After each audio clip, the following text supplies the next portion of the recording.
Welcome to CodeRage Mobile, and this session creating Apple push notification services for your mobile applications.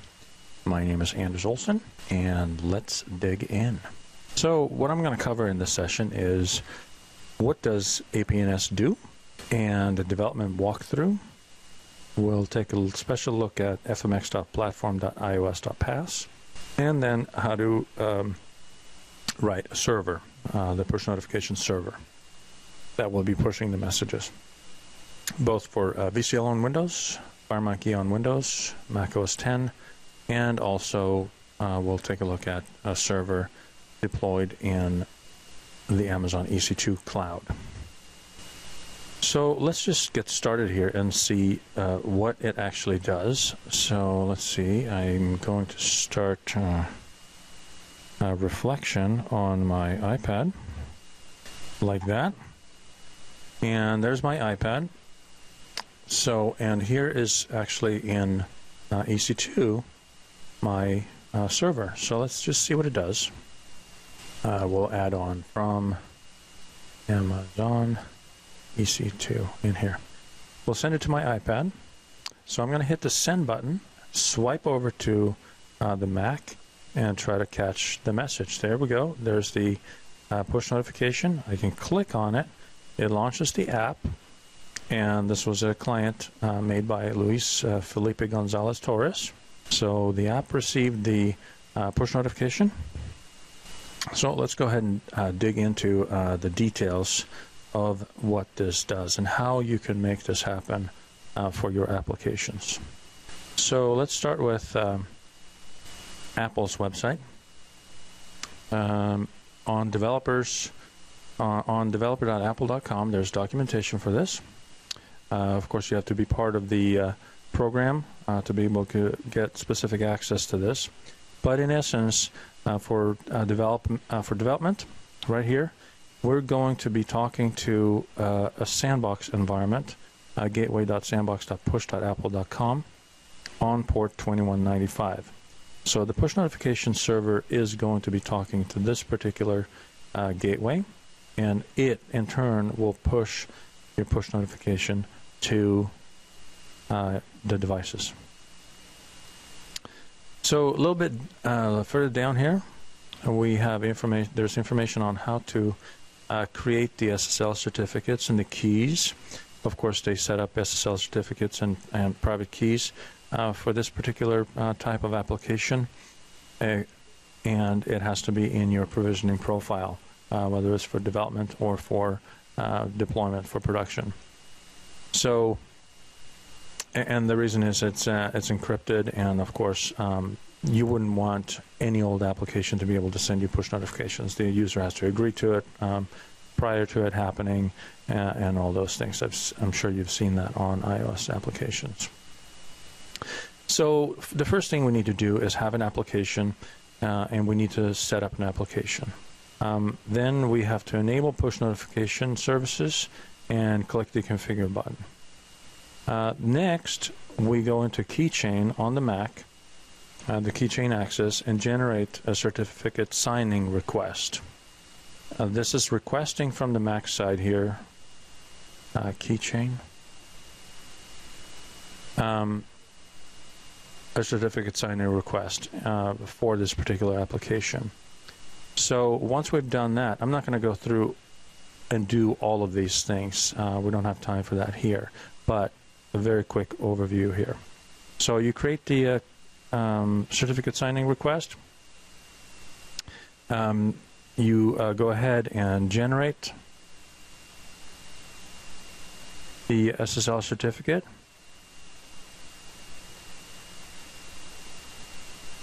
It will tell you that your APNS certificate has been generated.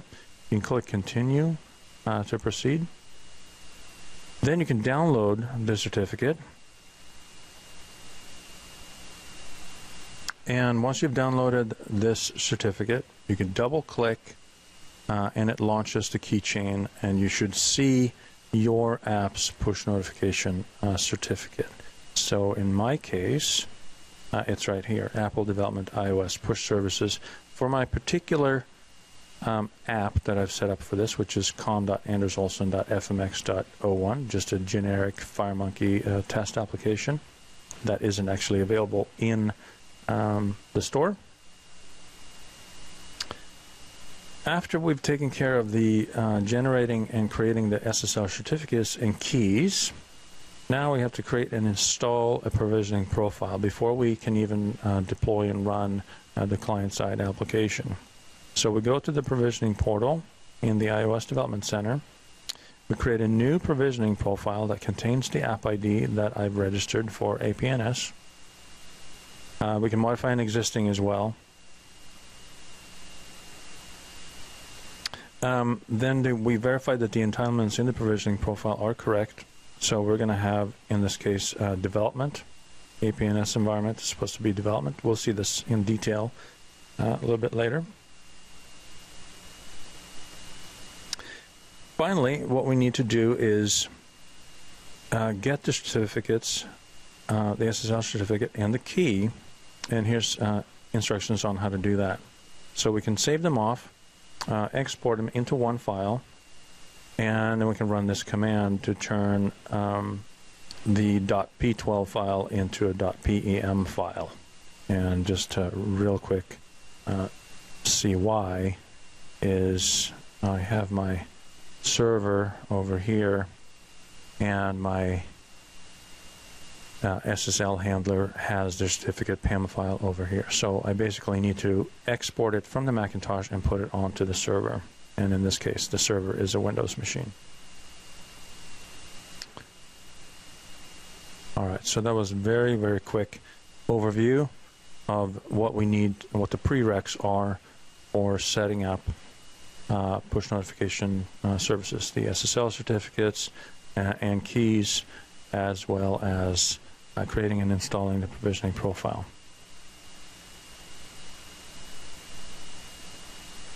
So next, we'll take a look at what it actually looks like in the application. So let's start with the client side. The client side doesn't have any code whatsoever in it here. As you can tell, there's no buttons, there's no nothing, there's no onCreate event or anything at all.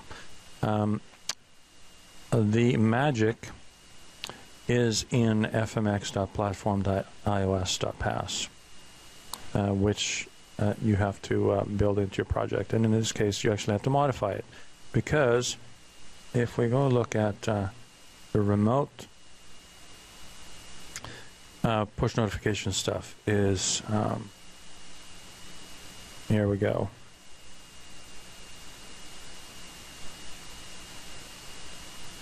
We have to register for remote notification here. So in application did finish launching with options, we basically have to modify that so that we can respond to all types of remote notifications, including badge, sound, and alerts. Then we also have to set up a delegate to handle this. So we can just, he has provided a project. So actually just go back real fast to his blog. So Luis Felipe Gonzalez, his blog here, linked from mine, is in Spanish, and there's a video here that shows everything, and also there's code here. So this has the project. Now this is basically the project I have. It contains a iOS client and a VCL server.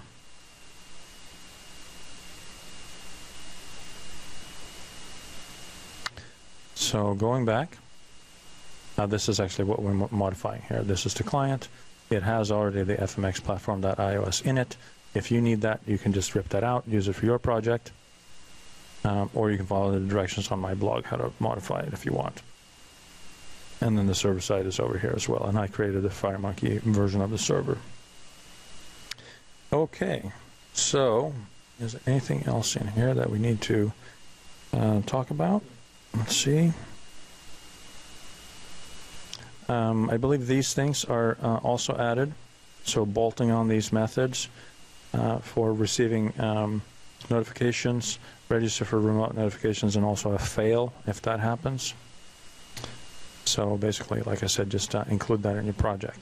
So suffice to know that as long as you have those remote interfaces enabled, then your application can actually receive remote push notifications. Everything else depends on the server and that certificate and the provisioning profile that you have set up. So speaking of the provisioning profile, we'll go take a look at under Options, Provisioning. There we go. Under App Store, we have set up Apple Development iOS push services, and I'm naming the whole thing here. So com.andersohlsson.fmx.01. The mobile provisioning profile is on my desktop. It's called Anders_APN dev provisioning profile.mobile provisioning. It's simply sitting over here on my desktop somewhere, right here on the Mac. It's been downloaded. And I've extracted from that profile the developer program ID.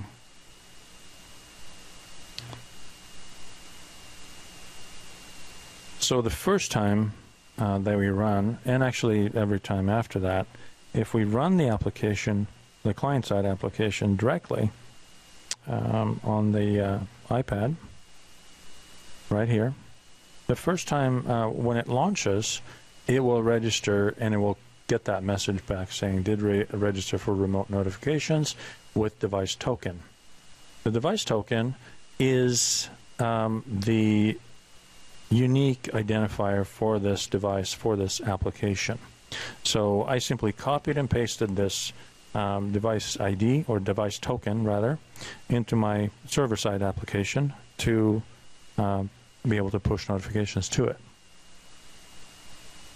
You say OK, close the application,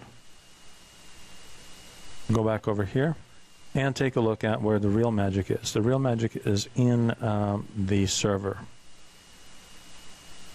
So taking a look at the server, very, very simple, really. We have a connect and a disconnect button. We have a send button for sending the message, and we have plain, regular Indie components, a TCP client component. Like I said earlier, it's talking to gateway.sandbox.push.apple.com on port 2195, if you recall. Then we have an SSL handler because this is securely encrypted. So the SSL handler component over here, same thing here. Destination and host are set up as follows. And of course the port, right? And then under SSL options, we have for the certificate, certificates.pem, and for key file also certificates.pem. So this is a certificate file that we downloaded, generated and downloaded, and we have to copy it to the server directory. So in this case, let's go ahead and look at, where is it? Show in Explorer. Should have a certificates.pem right here. And just looking at it in Notepad, for instance,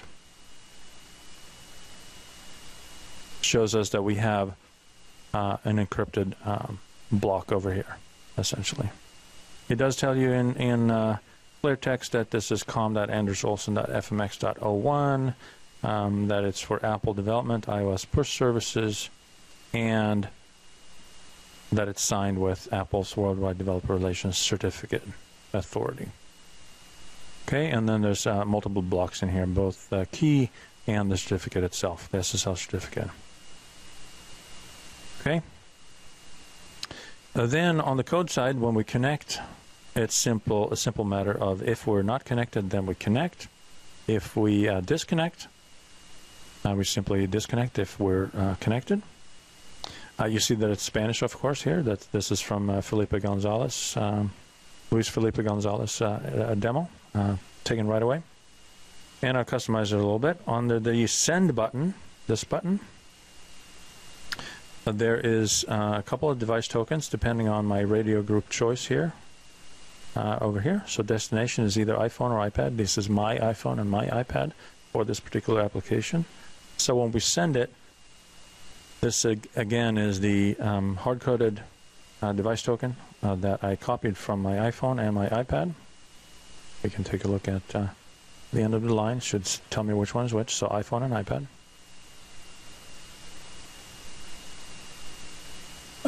The rest of the code here basically builds the message that we're going to send and writes the message to the I/O handler. We have some events for the SSL components. So the SSL handler right here has 3 events in this case, actually 2, sorry. Get password, super secret, Delphi XE4 rocks, and the handler status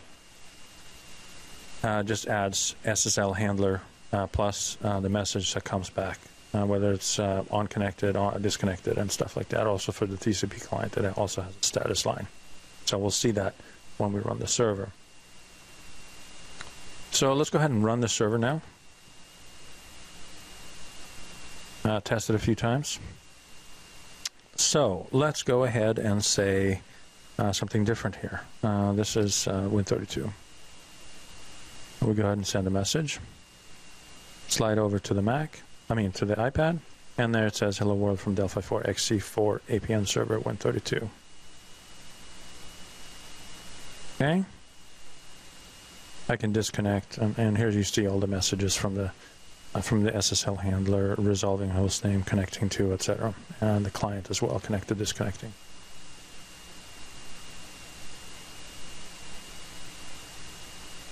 So then going over to, I also have a FireMonkey version of this. This doesn't have the radio group block, it just goes to my iPad directly. So here, very similarly, same thing here. When I connect, I do TCP client connect, TCP client disconnect on the disconnect. I took out my iPhone device token and just use the iPad. And I go ahead and send, write the message. Same exact thing here.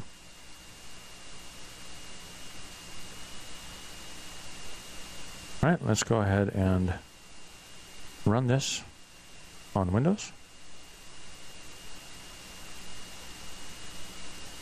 So here's my FireMonkey Win32. Go ahead and slide over. And my message should show up. Yep, FMX Win32. Oh, I see that it says Windows 7 here as well. Where did the Windows 7 come from? So let's go ahead and see what we're doing here. Oh, I noticed that I'm not just using the message text. I actually added TOSversion.name within these curly braces. So that's where the Windows 7 comes from. Now, if I go ahead and run this on a Mac, since it's FireMonkey, I can simply recompile and build the application for Mac OS X. It will pop up on my Mac side.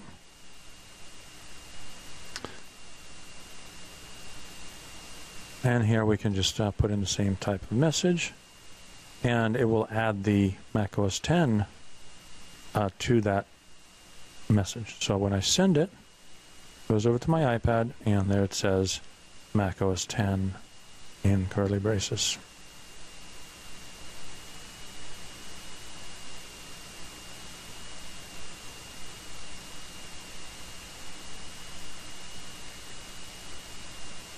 Okay, let's see. Important on the client is the deployment tab. Here we have something called Anders entitlements, the entitlement list, the entitlement P list. This is the default. Notice the project name, Apple Push Remote.entitlements. This is managed by the IDE, and for push notifications, this file will not work. So in this case, we need to specify our own, and we name it entitlements.plist on the remote side. Same name as this. Okay, so we're going to supply our own. We don't care about the one that the IDE generates. And that is because if we go back to Show in Explorer, the IDE does not have support for what we need to add into the push notification block. So by default,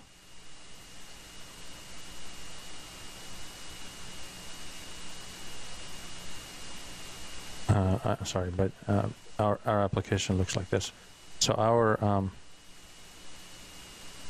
just going to modify this slightly, not saving it, just so we can see what it does. So here we have a string. There's something here. Okay, so we got a key value. It has a string. We have another key value. Has a string in it. So here, very important for push notifications. The application identifier has to be in here. This is the full application identifier, which you can get on iTunes Connect. So in this case, it's this 10 alphanumeric characters followed by .com.andersohlsson.fmx.01. And then the APS environment key right here has to be set to either development or production, depending on what you're doing. Okay, and it's very important that this file be maintained in Mac format or Unix format as well. If you, in other words, it cannot contain any character returns. It only has to contain line feeds. So I'm not going to save that. So the best way to do this is to edit it probably on the Mac side and then bring it back to once and for all to your client directory. And again, it has to be checked here to be deployed. It has to be called entitlements.plist on the remote side, and the default one, IDE maintained one, has to be unchecked.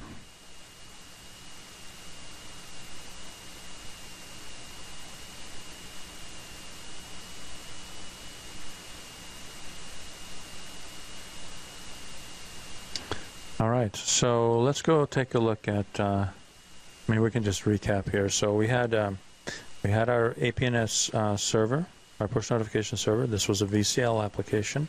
We had our FireMonkey application for OS X and Windows. And finally, I'll just recap what I did originally, which was run the push notification server in the cloud. And in this case, it's on Amazon EC2. So I can send my message, go back to the iPad, and there it's coming from the cloud. Doesn't matter where it is, as long as it's got internet access, of course.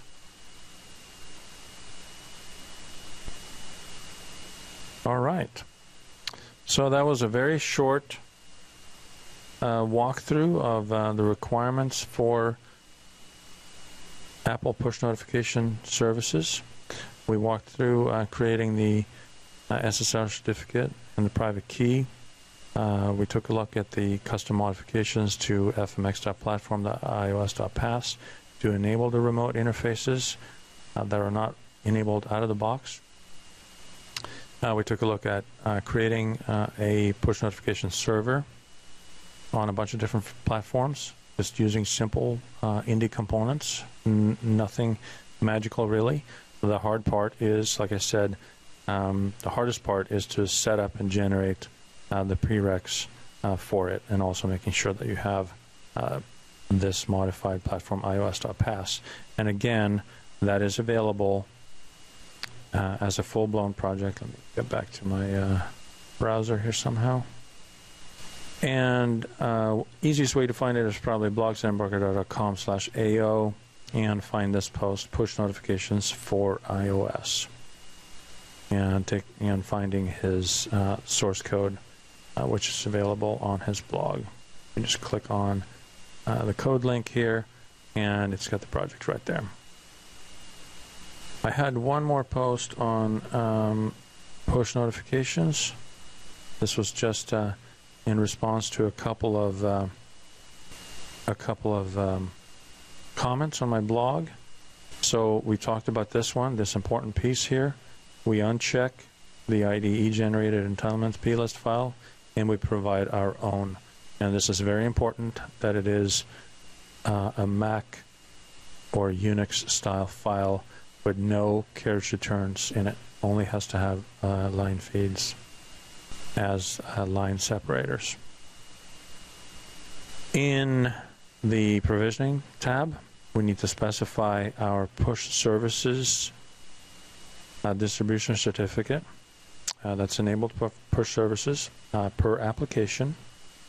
We need to specify our mobile provisioning profile that is enabled for mobile APNS. And also, we need to specify the bundle ID. Of course, I didn't show this in the application, but in the bundle ID, it has to match. So com.andersohlsson.fmx.01. Otherwise, it will not work properly. And here's a brief explanation of what we already did with the Anders.entitlements file. So the important part here is that the app identifier is in here in its entirety, and also that we specify APS environment, whether it be development or production. Resources, I don't expect you to type in this entire URL here, but if you have a developer account, you can simply search push notifications iOS and specify site developer.apple.com if you want. You probably have to log in because I believe this is only for Apple developers if you're paying the $99 a year. Luis Felipe Gonzalez Torres blog is at lfgonzalez.visiblogs.com. And of course, my blog is at blogs.embarcadero.com/AO. So with that, thank you very much for tuning in and listening, whether you are doing so live or watching the replay. And now we'll go over to questions. Jeroen is mentioning on Android, he can place files in an assets folder. Can he do something similar, exe4 for iOS? When you build your iOS application, you can store read-only files in a folder called Startup, capital S, capital U, and that's the Startup folder. And then underneath that, you have a Documents folder, and in the Documents folder is where you can put, and subfolders off of Documents folder, that's with a capital D, you can put files that can be read-write. So the preference is to store everything in Startup Documents, capital S, capital U, capital D, and put things in there. And those files are copied. Any files that you put in the deployment page pointing to those folders and subfolders will be copied when your application is launched. And the different pieces are pulled out of the app bundle and placed where you told them to be placed by the project deployment settings and directories that you put. So it might be a database, for example, that you want to update. You've seen in different videos and sessions that we've done that we would put that in Startup Documents, but it could be Startup Documents data or databases, subfolders. So there's absolutely the place, it's called Startup, and then subfolders off Startup, and that's your sandbox area. The real subdirectory is some private and some, all sorts of symbols, and that's to keep other applications from finding out where your application is and where your data is, where your sandbox is. So absolutely, you can put images, text, INI files, all sorts of things. And you've seen different examples in the sessions as well as how to find out where the get the path called get path and the delimiter character for path so that you can navigate to the right folder inside of your sandbox. So get path on iOS will give you startup, capital S, capital U. One thing to be aware of, everyone, is that in your project deployment, if you're running on the simulator doesn't pay attention to case sensitivity. So if you put startup with lowercase u, your app will work on the simulator, but then when you build it for device, it won't work. So best is to keep case sensitivity the same. Of course, on Windows, you've got get path will be C:\/ something, or the // depending on the path dilim. And so you'll see startup code in all of our examples for iOS, either in the form create or in the data module create, where we set up the correct path to find a database, for example, a local database like a SQLite database or an Interbase database and so on. So you can store and create files. You can create files on the fly and just make sure that they're stored in your relative path of startup documents and subfolders is where you have read-write access. And then Danny Megan is also reminding us that the great thing about being in your documents folder is that when you do a backup using iTunes to the iCloud, that anything in the documents folder and subfolders will be backed up to iTunes iCloud. That's a great thing. In addition to why you would put all, and the answer, Thomas, is yes, that's both for simulator and for device. So it's a great thing that when you do the backup of your device, you get all the files that are in documents and folders below that, but not anything you might place in the startup folder. Because those are read-only, they're not changing, so you don't need to back them up. They're already part of the app bundle when the app is backed up. Brian's asking about USB device, and there's APIs to get at all sorts of different serial devices, USB devices, and so on. I know there's some people that have these devices that have a conversion cable that plug into things like iPhones and iPads. So there's a simple way of getting the UUID under iOS. Or GUID, there's a oh shoot, I forget what the call is. Yeah, just search in DocWiki for, I guess I can search in DocWiki for GUID. In the runtime library, because we use the interfaces. Those are all done as GUIDs.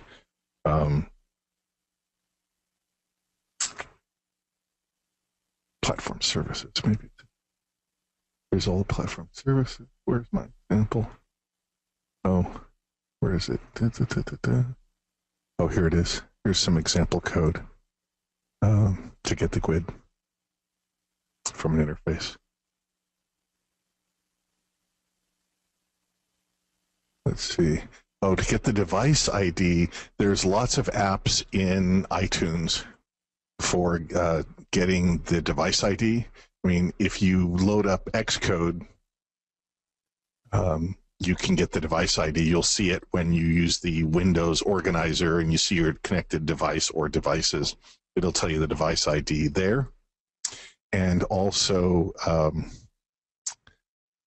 there are several apps. There's like 20 or 30 apps in the Apple Store for getting the device ID.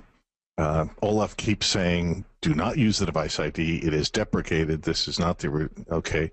And it is gone in iOS 7. Use vendor ID. Okay, thanks, Olaf. No, I know that. I know there were people using device ID for all sorts of marketing things and so on. That's enough, guys. Okay, device, yeah. Yep, no, we got it. Yes, I know that.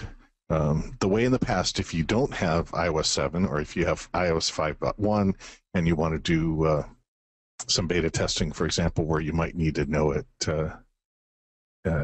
Yes, I know all of that. Thank you for typing all those. Blog shows how. So Olaf, give us the URL for your blog, and we'll do it. Yes, we that as well. Okay. Okay, I'm going to delete the 27 things that people have sent. Oh, I didn't want to hit that. Oh, well, that's life. Okay. Any other questions?